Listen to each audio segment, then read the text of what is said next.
How's it going, folks? Pre-intro Jack here, and I've got an announcement. Yes, we have a merch store. This is something that I've been asked about many times since I started my channel. I'm sure you're familiar with this concept, but if you're not, check it out. It's on Teespring. We have t-shirts and mugs related to the channel. I've got more ideas on the horizon, but you can see Towel or Town mugs and shirts, hoodies as well. And for a limited time, we have a Park to Prem t-shirt. This is only going to be available for the next 2 weeks. It's a limited run. When it's done, it's done. I tweeted out about it, and within 5 minutes, we'd already hit the minimum number of orders, so they are going to be produced. That's how cool they are. Everyone wants them, apparently. So make sure you get yours. Don't miss out. And yeah, other than that, Season 13, Park to Prem. We're in the Premier League. I'm nervous. You should be too. Actually, I feel quite good. I don't know why I've said that. Let's just do this. Let's go.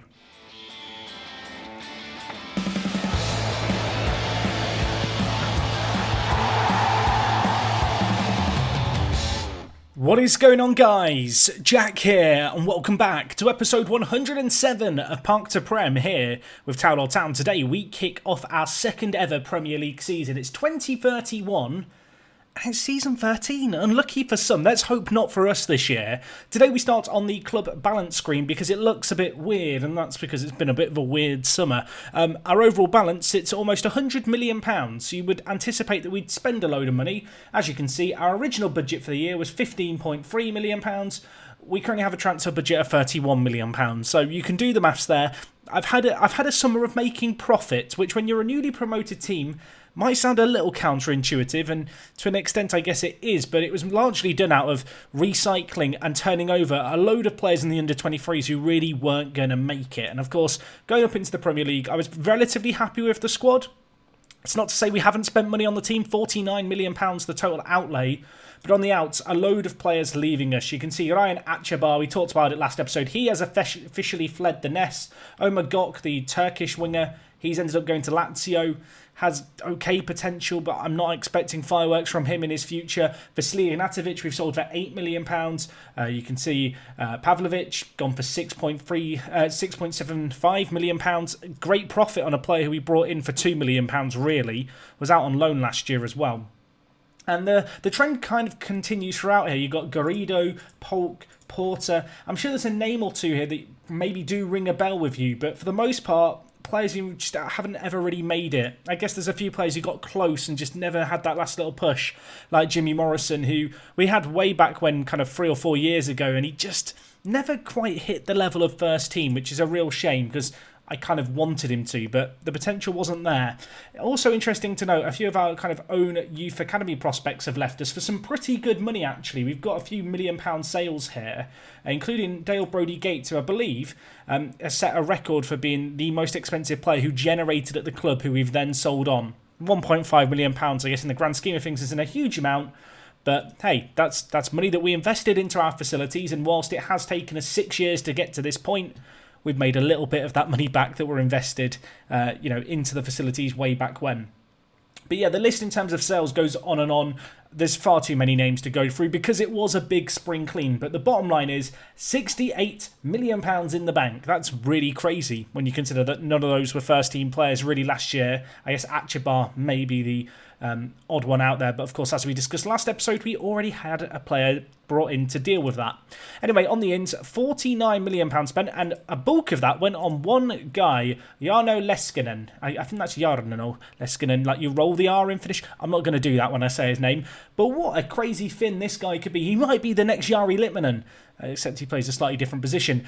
You can see he can play centre mid and deep line kind of mid. Deep line mid, I was thinking deep line playmaker, and I've got the two muddled up. But yes, he comes in, you can kind of see what he might be here to do for us. He can play deep line playmaker, so he's a good alternative to Highland, although more of a backup there. But I actually see him playing a lot for us this year as one of our two box-to-box midfielders. He's 20 years young, he was unhappy playing in Germany. He's a wonder kid, he's got good potential, and he's very well-rounded, and he's quite good defensively. He's not incredible defensively, but in our box-to-box midfielders, that was a bit of a gap. And, well, with us going into the Premier League, I anticipate defending is going to be required this year.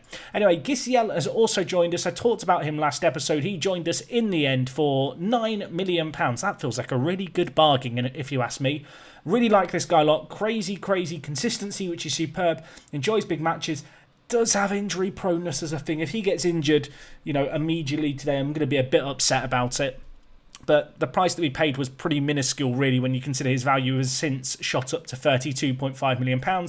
This year for us, centre attacking midfielder is where he's going to play. Although, as far as alternative striking options go, he's pretty blooming good at that as well. So, yeah, expect to see those two players in the team. Two big upgrades in the midfield. And then the rest of these players, a lot of punts for the future, a lot of kind of medium to long-term upgrades. So we've got Charlie Brown, who's going to come in, going to be our fourth choice striker, I imagine, this year. 20 years old, good player, quite good in the air. As far as plan Bs go, I think he's a pretty good plan B in our team. To have off the bench, good aerial ability, I guess, is the big be-all or end-all there.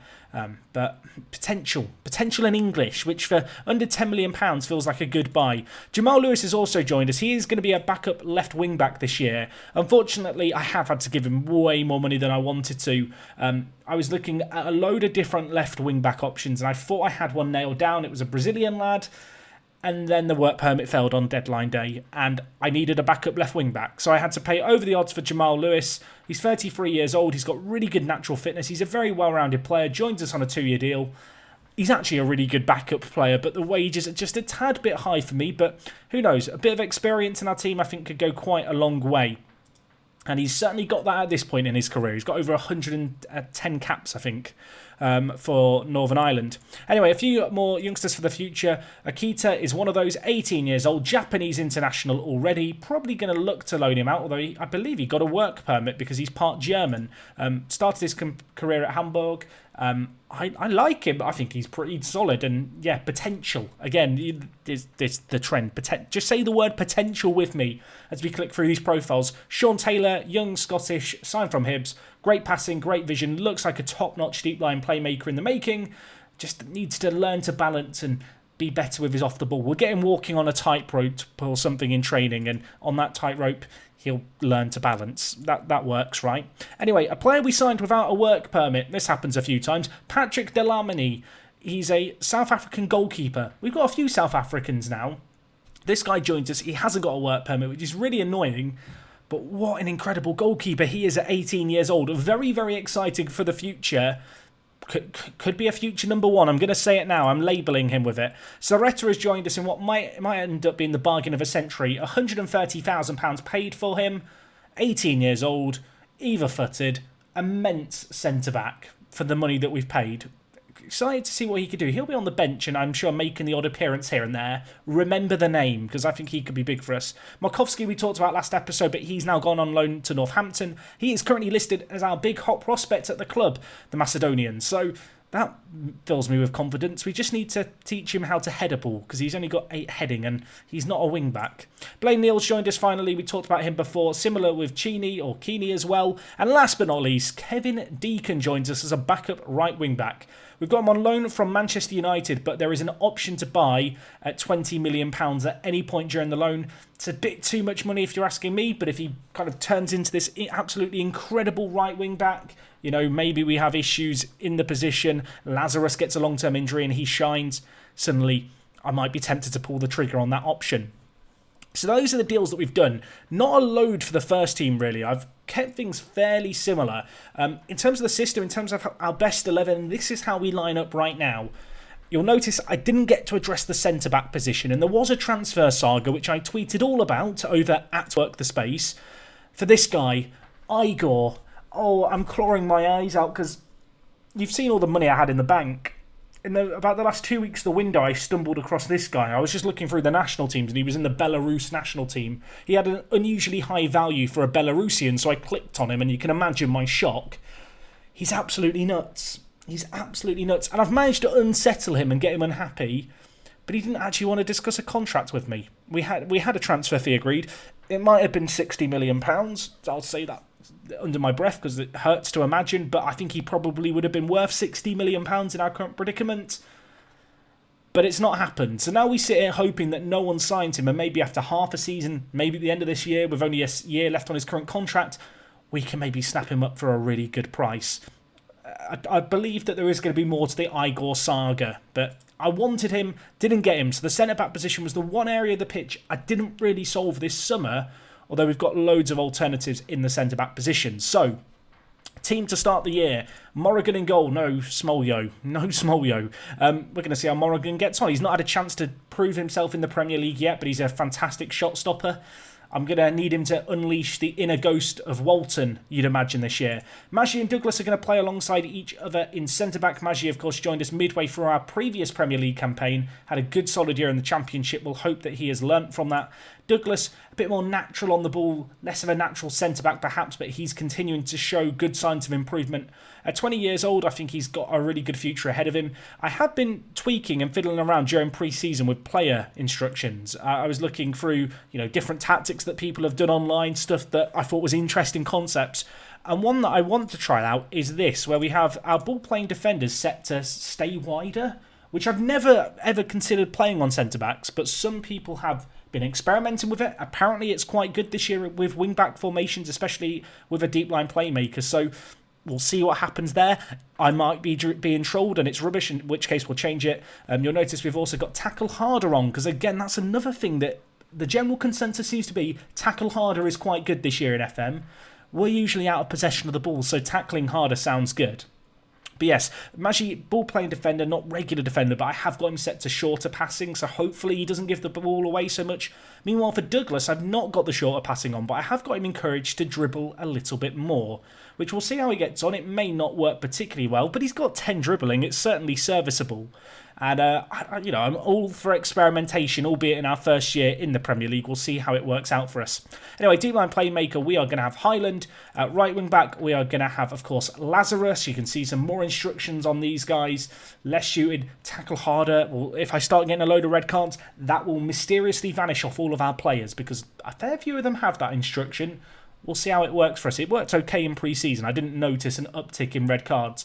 More passing shorter, shooting less often. It's kind of obvious on the wing-backs. I want them getting the ball into the box. Similar for Ox. Of course, Lazarus and Ox, both players who aren't naturally wing-backs. They are the more traditional full-backs, or rather in the case, I guess, of Lazarus, more naturally a centre-mid. But both of them have got to accomplish now in their positions. So hopefully over the course of this year, these familiarity circles are going to start to fill up. Anyway, we've got the new boy on the block, Jeskinen, playing alongside Andreu, who, of course, was a big, I don't want to say surprise last year, but he certainly caught me off guard. He's improved more of his passing. He's got 16 vision now. He's looking like he could be a really, really good centre mid this year. So we're going to give him opportunities, but the centre mid position, lots of competition there. Gisiel, point to prove. Very excited to see what this guy can do behind our two players ahead of him. Of course, we've got Shvetsov and we've got Turnbull. So for Turnbull, I've put on dribble more because he's got good dribbling. Shvetsov sticking on the advance forward. I've got him taking more risks because I realised he's got 15 passing. He's actually got quite good passing, so I feel like it's worth doing. And as part of my ongoing efforts, I guess, to harass defences this year, where we aren't going to be in possession quite so much, I have got him set to mark tighter. So hopefully between him and Turnbull, and us just pressing high and pressing hard, we're going to do okay this year. But anyway, that's the starting 11 that I would love to go with. But Highland's not fully fit today, so we have got to make a bit of a shuffle. So Leskinen is going to come in and play deep line playmaker, and then it's going to be Alvarez who comes in to play box-to-box midfielder for us today. Had a pretty good year last year in the Championship of Alvarez. Excited to see what he can do this year. I mean, at £500,000, he looks like a terrific buy. Anyway, this is the starting 11 for today's game. On the bench, we've got Rossano Cini, who we signed this year, can play centre-back, can also play left-back, not particularly well, but he is either-footed. And obviously with him having a little bit of left-back potential, that means that Deacon is going to be the go-to right-back on the bench this year, of course, on loan from Manchester United. Maticevic returns from his loan. I want to give this guy as much first-team football as I can on off the bench. Had a good year last year in the Championship. Big step up for him this year, but playing at this kind of higher level of football is going to be big for him. He does turn 20 next month, so he's not the youngster that we remember once upon a time anymore. He needs to step up and start being in the first team. We've got Highland, we've got alongside him, of course, Volta, who has declared Portuguese nationality over the summer. Bit controversial there. Of course, formerly Brazilian Volta, now Portuguese Volta. Andre's not very happy about it. But he is a more natural winger. We're going to be training him to play down the middle. I think as far as attacking midfielders on attack go, as an alternative option to Chielsa, he looks quite good. I realise I've said Chielsa there. It's Gisiel. I don't know where I was thinking about Chielsa for some reason. I think it's because I was thinking about Keeney. Names, they're complicated. We've got Ricky Williams and also Ricky Williams. I've just made up a name. Help me. It's not Ricky. It's Nicky Richards. And alongside him, Charlie Brown. So 2 English forwards on the bench. It is something I'm a little mindful of, is the fact that there's nothing wrong with us not having many English players in the starting 11, but being an English club, I would like to have a few more English players in our squad. You can see the overall balance here. We've got plenty of English players. In terms of homegrown players, we're actually in a really good position there as well. There's not a great deal to worry about. We've got 4 homegrown at club and a load of homegrown in nation, with a few more on their way. But anyway, we're back in the big time. Today we take on Aston Villa. You know what that means, everyone. You know what that means. Where are you? Well, he didn't play their last pre-season friendly. Kosic, where I've gone on their squad screen and then clicked off it. I'm all over the place today. Kosic, here he is. He's unhappy at the moment. Wants to leave to play continental football. What did you do last year to deserve that? Nothing. No, 3 goals, 3 assists, and we sold him for £46 million. That is genius transfer business. I am a god. And I'm not exaggerating. I am a smart individual. And Aston Villa are not. Just in terms of our pre-season friendlies, you'll notice here we beat Brandon 23-0. We also had a Sonny Best testimonial, everyone. 3 cheers for Sonny Best. Hip, hip. Hip, hip. Hip, hip. I hope someone cheered along at home. James, I know you were watching this. You probably didn't hip, hip. Not talking to any specific James there. I just hope that there is a James watching who didn't hip and now he feels emotionally attacked. Anyway, in this game that we had against Newcastle, you might wonder, why am I going on this? I forgot to put Sonny Best in the match squad. So he didn't even make an appearance in his own testimonial. Yeah, that... 3 cheers.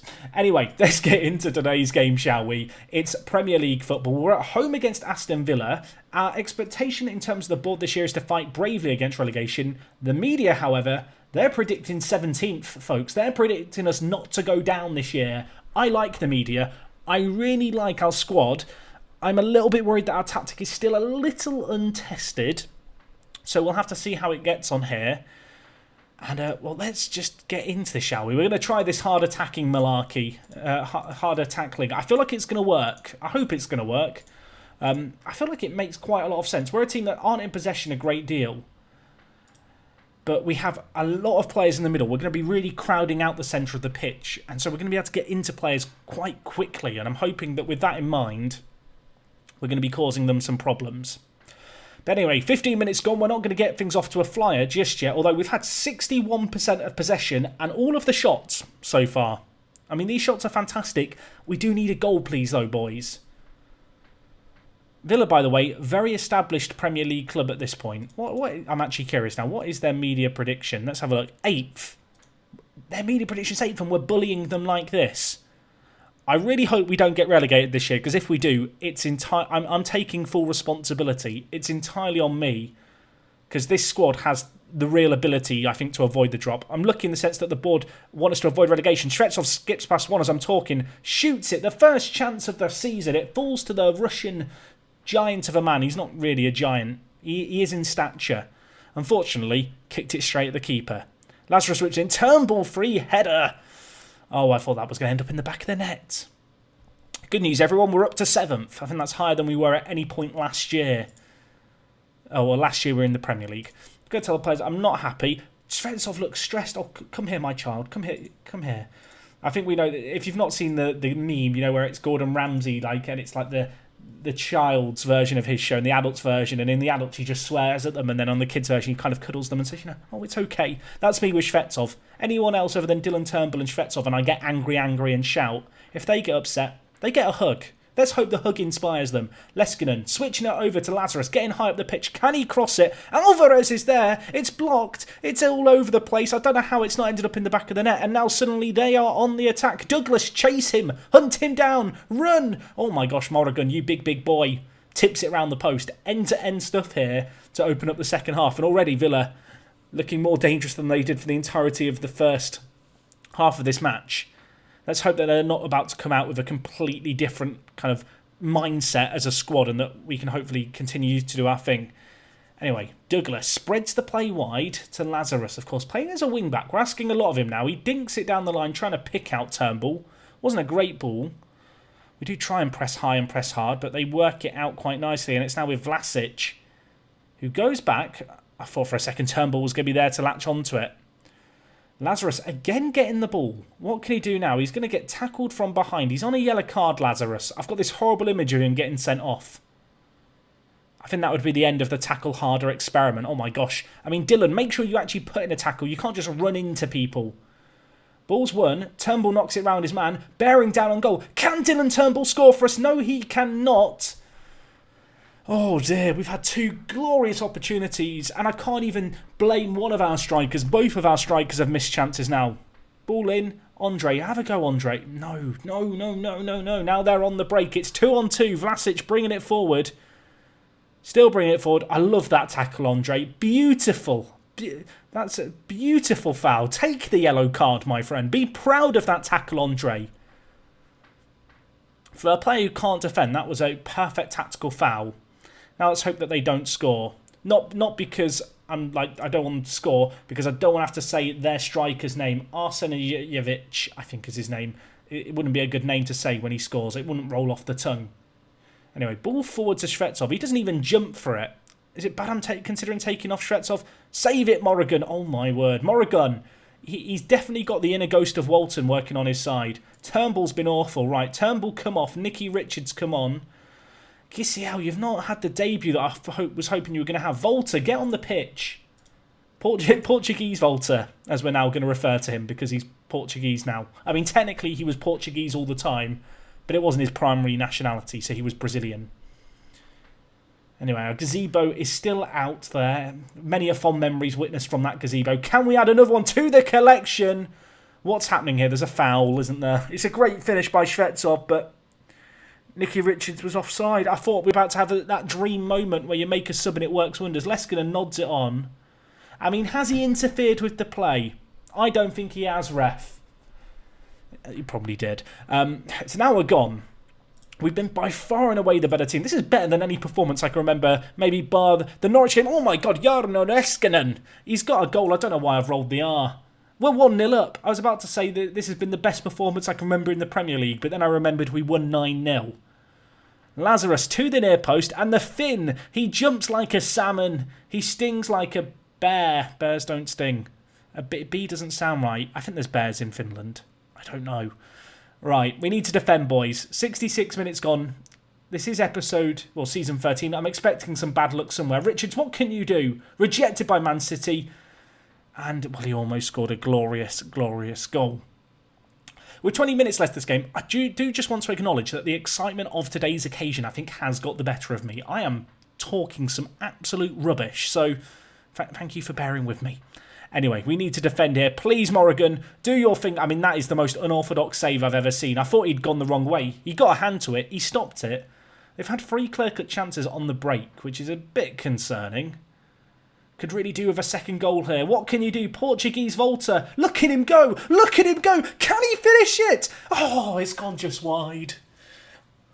The defence parted like the Red Sea and he marched through the middle like Moses. Unfortunately, he couldn't finish it. Corner. Bounces in the box. We've already scored once from those. Villa looking a little questionable from their corners in terms of defending them. It's been a good performance by our wing-backs. That's one thing I'm noticing in this game. Got one last sub if I want it. You know what, Andre? You're on a booking. You've been a little bit naughty. Matasevic, come on. Come on to the pitch, my friend. Come on down. Get us a goal. I mean, at this point, I'd happily take a win. But there is 2 minutes left and there is a highlight starting in our own half. Richards knocks it forward. Shvetsov, please, Andre. Please, please. Oh, you Wazak. I realise also I've just called him Andre. Which is not his name. Oh, wait, no, it is his name. Help me. I was thinking of Andre. We've got 2 Andres. It's just dawned on me we have 2 Andres. It is Andres. I forgot my own favourite player's first name. We've won. We've won. I would like to, at this point out, I'm not on any kind of drugs. I'm not on alcohol. I'm high on Football Manager. And I think we can all relate to that in some little way.